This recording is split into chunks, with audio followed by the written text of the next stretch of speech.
Welcome to Baz Travels. After driving 14,826 kilometers through 24 states and Washington, D.C., I've seen rocket launches to the Grand Canyon and Hoover Dam. I've explored Route 66, ghost towns, deserts, snow, and beaches on both coasts. From Vegas casinos to Alcatraz, the White House to Hollywood. Join me for a journey of the ordinary and the extraordinary. Loading destination. Simulation starting in 3, 2, 1.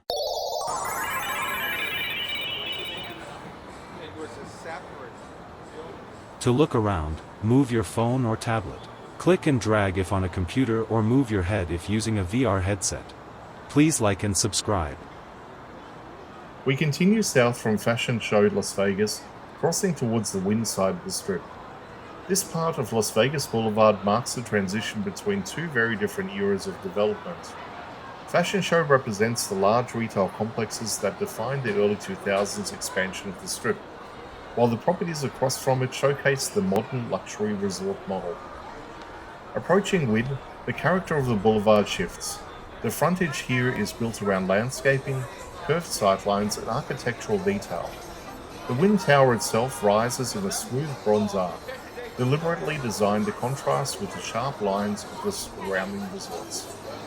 The curvature of the building isn't just aesthetic. It was engineered so that each room has an improved angle towards the Strip or the golf course that once occupied the site. This part of the Strip has undergone decades of reinvention. Before Wynn, the land held the Desert Inn, one of the earliest luxury resorts in Las Vegas. The Desert Inn opened in the 1950s and remained a staple of the boulevard for half a century. When it was demolished, the redevelopment that followed set a new standard for scale and attention to detail on the northern end of the Strip. Wynn became the anchor for renewed investment in this section, shifting the focus from classic mid-century casinos to the new generation of resort properties. As we move towards the Wynn entrance area, the surroundings emphasize design more than spectacle. The exterior gardens, sculpted shapes, and curated pathways reflect an approach that prioritizes consistency and polish. This section of Las Vegas Boulevard is a contrast to the neon-heavy blocks further south. Here the emphasis is on a stylized contemporary presentation that blends resort frontage with landscape elements. Lakes of Dream.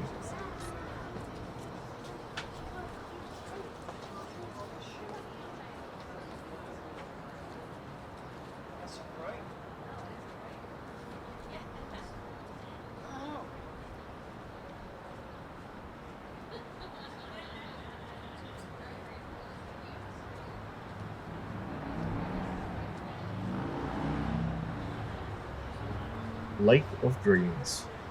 Wynn's Lake of Dreams sits just beyond the resort's strip-facing frontage, enclosed within its own elevated courtyard space. The lake was built as part of the original Wynn design in 2005, replacing part of the former Desert Inn golf course. Unlike many strip attractions, it isn't visible from the boulevard. It was intentionally placed deeper inside the property to create a more secluded environment. The lake forms a complete performance setting, framed by a 40-foot waterfall and a sheer wall of forest built from thousands of trees planted specifically for this installation. The entire space is integrated with lights, water mechanics, projection technology, and a concealed stage system. Shows at the Lake of Dreams blend animated elements, digital imagery, puppetry, and floating structures that emerge from the water or descend from hidden positions above the tree line. The design was overseen by Roger Thomas and Steve Wynn, with production input from a team that included theatrical engineers and digital animation specialists.